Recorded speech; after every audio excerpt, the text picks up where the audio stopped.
তবে একটু পেট পুজো। আমরা রয়েছি সুদীপার রান্নাঘরে।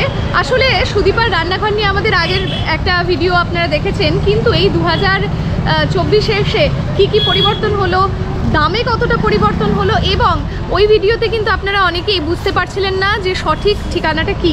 এই ভিডিওতে আমরা অবশ্যই সেটা একদম দেখিয়ে দিয়েছি, দেখিয়ে গুগল লোকেশন ডেসক্রিপশন বক্সে রয়েছে, যাতে আপনাদের কোনো রকম অসুবিধে না হয়। আমরা রয়েছি স্বর্গদ্বার রোডে, স্বর্গদ্বার বিচের সামনে। এই যে আমার বাঁ হাতে কিন্তু বিচ রয়েছে, আর এই দিকে ডান হাতে স্বর্গদ্বার শ্মশান। শ্মশানের থেকে আপনি 20-25 পা হাঁটলেই বা ডান দিকেই পাবেন সুদীপার রান্নাঘর। ওই দেখুন মোর সুদীপার রান্নাঘরে RL হোটেল, তার পাশে সুদীপার রান্নাঘর। এই সমস্ত কিছু দেখবো। চলুন, দুপুরবেলা ভীষণ খিদে পেয়েছে, আর দেরি করব না। আর একটা কথা বলে রাখি, ভিডিও করার, এই যে আমি যতদিন ধরে ইউটিউবে ভিডিও দিচ্ছি, তার অনেক আগের থেকে কিন্তু আমরা সুদীপার রান্নাঘরে খেয়ে এসেছি। পুরীতে এলেই আমার কাছে সুদীপার রান্নাঘর কিন্তু একটা বেস্ট অপশন বলে মনে হয়। আর চ্যানেল সাবস্ক্রাইব না করা থাকলে টুক করে সাবস্ক্রাইব করে নিন। ভিডিও ভালো লাগলে লাইক কমেন্ট শেয়ার করতে ভুলবেন না। চলুন তাড়াতাড়ি খাই, খুব খিদে পেয়েছে। এবার কি ফার্স্ট টাইম নাকি? আমরা লাস্ট টাইম এসেছিলাম পুজোতেও, তখন এখানেই খেয়েছিলাম ছিলাম। আচ্ছা, এবারও খাচ্ছি, আমার ভালো লাগে। এখানকার যে টেস্ট খুবই ভালো লাগে। আমরা কিন্তু এই মুহূর্তে রয়েছি সুদীপার রান্নাঘরের একেবারে রান্নাঘরে, আর অনেক রকম খাবার আমার সামনে রয়েছে। এখানে তো মনে হচ্ছে প্রথমেই এটা খাসির মাংস, তাই তো? কচি পাঠার ঝোল নাকি? খাসির মাংসের ঝোল। হ্যাঁ, একদম রংটা লাল লাল। আর পাশেই এইটা কাতলা মাছের ঝোল। কাতলা মাছের ঝোল, কাতলা মাছের কালিয়ার মতো হয়েছে, বেশ সুন্দর।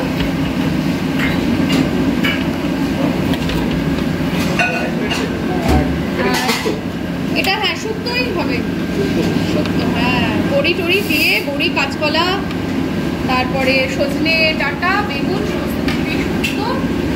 এটা নিশ্চয়ই আলু পোস্ত, আর ওই দিকে ডাল, বেশ ঘন ডাল।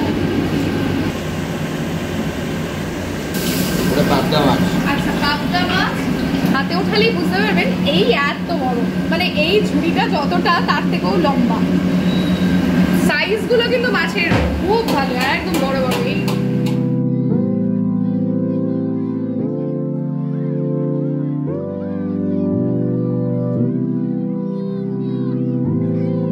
আজকে কিন্তু ভেজ থালিটা রয়েছে, তার মধ্যে ভাত তো থাকবেই অবভিয়াসলি, মুগ ডাল, শুক্তো, আলু পোস্ত, ওইদিকে ঝুরঝুরে আলু ভাজা, দই, চাটনি আর পাঁপড় রয়েছে।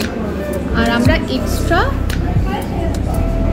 ফিশ ফ্রাই, স্যালাডটা আর ভেটকি মাছের পাতুরি নিয়েছি। মানে অনেক জায়গায় দেখেছি যে আউটার লেয়ারটা এত মোটা হয়, ভালো লাগে না। আমি দেখাই,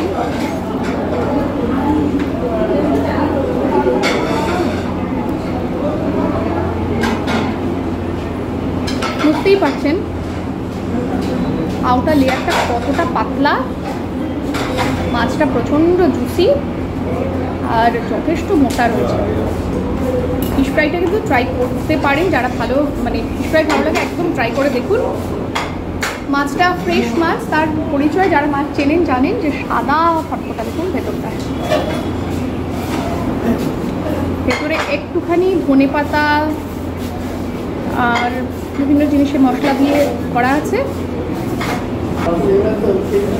স্যালাড প্রেজেন্টেশনটা কিন্তু খুব সুন্দর, ওপরে না টমেটো দিয়ে দেখাই।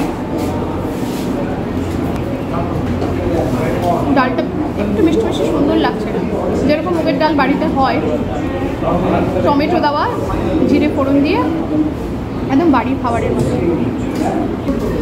যদিও শুক্তোটাই আগে খেতে হতো, তবু ভুলে গেছি আমি খেতে। বড়ি দেওয়া, সজনে ডাঁটা,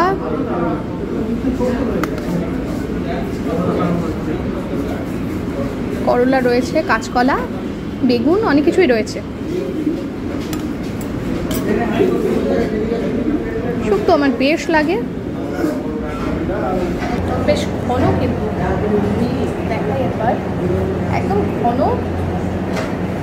পোস্তর পরিমাণ যথেষ্ট আছে। একটা কথা বলে রাখি, আমি তো ভিডিও করছি, সব জায়গাতেই যেটা হয় আমাদের ভাত তরকারি সব ঠান্ডা হয়ে যায়। ভেটকির পাতুরিটা কিন্তু ঠিক পাশ থেকে ওনাদেরই স্টাফ এসে বললো যে একটু গরম করে দিই, ঠান্ডা হয়ে গেছে। এইটা আমার বেশ ভালো লাগলো, বাড়ির মতো লাগে। এবার শো স্টপার, ভেটকি মাছের গরম গরম পাতুরি।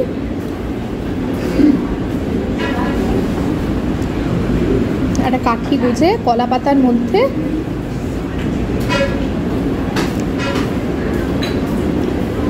এবার আমার কিন্তু সব জায়গার ভেটকির পাতুরি ভালো লাগে না, কেমন বানিয়েছে।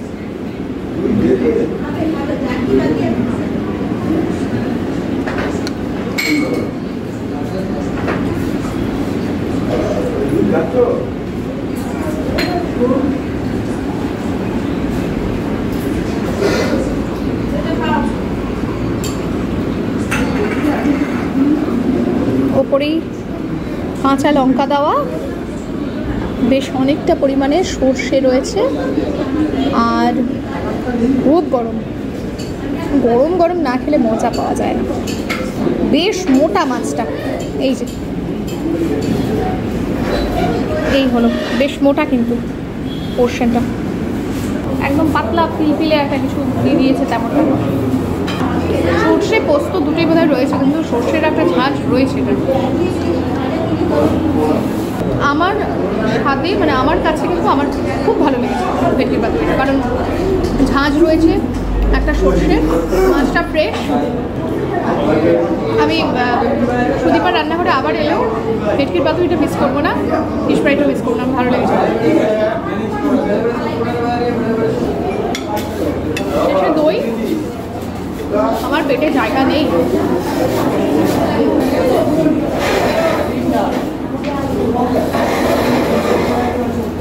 না, দইটার টেস্টটা তো ভালো, টক মিষ্টি, খুব যে টক তা নয়, হালকা টক মিষ্টি, একটু অন্যরকম।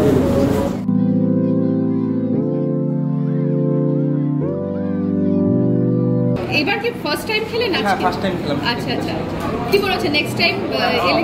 অবশ্যই। সত্যি কথা বলতে, সামনে যদি এত লোভনীয় খাবার থাকে, এগুলো সামনে রেখে কথা বলাটা ভারী মুশকিল।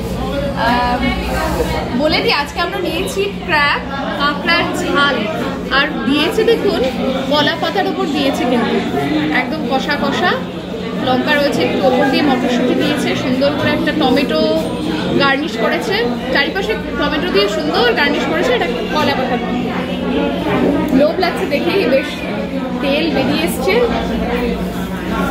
আর কচি পাঠার ঝোল, এটা একদম বড় বড় আলু দেখতে পাচ্ছি আমি। এটা তো বলাই যাচ্ছে না, বলতে বলতেই তো মুখে জল চলে আসছে। নাল্লির পিস তাকিয়ে রয়েছে আমার দিকে, প্লেটে ধোয়া, মুখে জল। প্রথমে আমি ক্র্যাব দিয়ে টেস্ট করব। ক্র্যাবটা আমাদের সচরাচর খাওয়া হয় না, সুরজিৎ সেজন্যই বললো যে সমুদ্রে রয়েছি, ক্র্যাব তো আমাদের প্রায় খাওয়াই হয় না, চলো ক্র্যাব খাই আজকে। সুরজিতের কথা রাখতেই কিন্তু ক্র্যাবটা নিয়েছি, যে চলো ট্রাই করে দেখি। সাইজটা বেশ ভালো।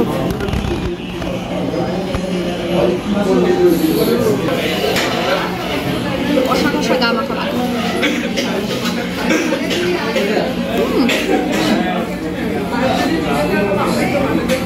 দারুণ হয়েছে।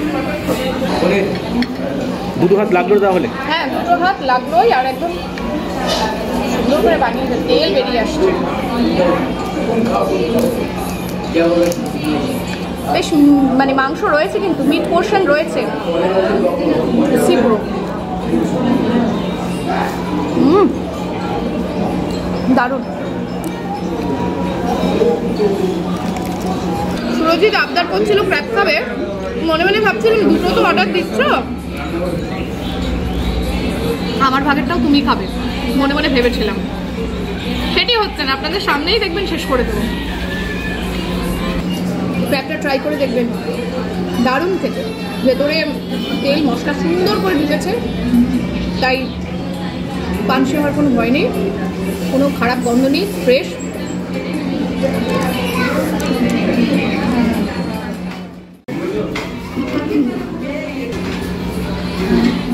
ওই দিক থেকে সুরজিৎ কি বলছেন জানেন? সুরজিৎ বলছে মাটনটা খাবে না, হয়েছে তো মানে ওর থেকে গ্রেভি কম পড়ে যাচ্ছে।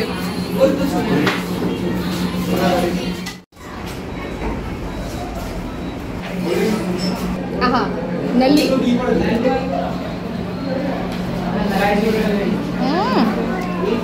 নরম একদম,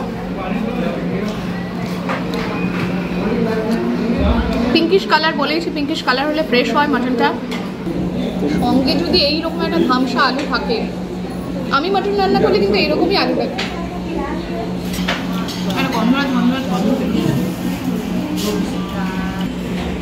বলে রাখি, দেখতে লাল লাল ঝাল ঝাল হলেও খুব লাইট, খেয়ে মানে শরীর খারাপের মতন নয়, খেয়ে আপনার কোনো অসুবিধে হবে না মাটনটা।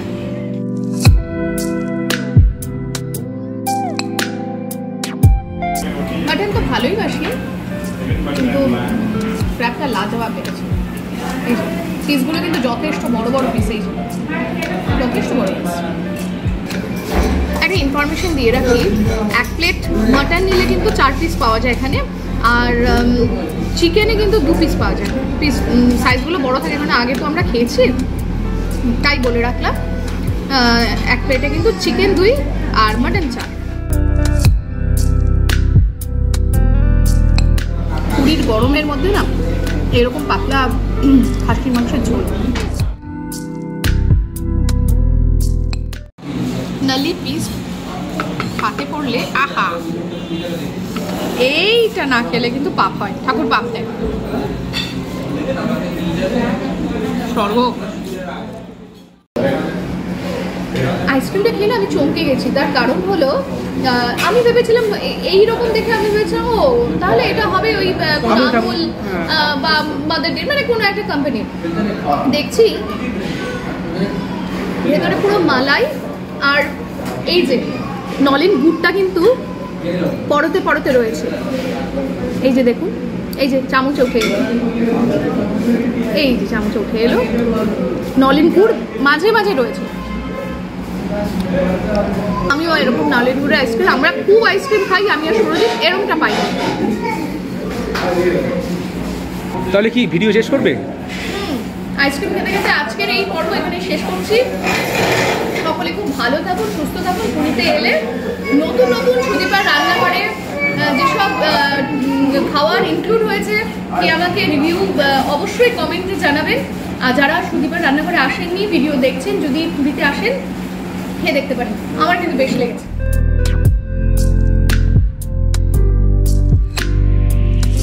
দারুণ লেগেছে, দারুণ, এটা মিস করাই যাবে না, হাইলি রেকমেন্ড করছি। আর হচ্ছে ক্র্যাবটা, মানে কচি পাঠার ঝোলও খুব ভালো ছিল, কিন্তু ক্র্যাবটা কিন্তু আমি বহুদিন পর এইরকম একটা রেস্টুরেন্টে আমি এত ভালো ক্র্যাব পেয়েছি। তবে ক্র্যাবের কথা বলে রাখছি, আপনি যদি কাঁকড়া খেতে চান তাহলে কিন্তু একটু আগে বলতে হয়, মানে যদি রাতে খেতে চান তাহলে দুপুরে বলে যান, অথবা আজকে যেমন আমরা খেলাম, আমরা আগামীকাল দুপুরে খাবো, তো বলেই গেলাম। ওই দিক থেকে সুরজিৎ যেটা বলার জন্য অনেকক্ষণ ফুসফিস করছে, সেটা হলো দইটা মারাত্মক লেভেলের। দইটা আপনি ভেজ থালির মধ্যে ইনক্লুড, ওটা মানে টক মিষ্টির ব্যালেন্সটা দুর্দান্ত। দাঁড়িয়ে আছি সুদীপার রান্নাঘরের একেবারে রিসেপশনে কুন্দনদার সাথে। কুন্দনদা কিন্তু এই হোটেলের কর্ণধার, খুব হাসি খুশি মানুষ। আর ওনার সম্বন্ধে আমি আর বলবো না, কারণ বহুবার খেয়েছি, আগেরবারের ভিডিওতেও আপনারা দেখেছেন, এত সুন্দরভাবে সব কিছু ম্যানেজ করেন। আর ওই দিক থেকে আর একজনও রয়েছে, ভাইটা আসো, আমি না বললেই নয়, তার কারণ হলো আমি দেখেছি ভাইয়ের মায়ের মতো যত্ন করে খাওয়া। সত্যি কথা, সমস্ত মিলিয়ে একজন দিয়ে তো হয় না, টিমটা খুব ভালো, আর সেজন্য খাওয়ারটা আমাদের পাতে খুব ভালো পেয়েছি। আশা করি আপনারাও পাবেন। কেমন লাগলো আপনার সত্যিকারের রিভিউটা অবশ্যই কমেন্টে জানাবেন। Thank you. সর্ষে পাম্পড়েটটা বেশ ভালো বানায় ওরা, হ্যাঁ আমরাও আগে খেয়েছি। দই কাতলা এমনি ফ্রেশ মাছটা, তাই তো?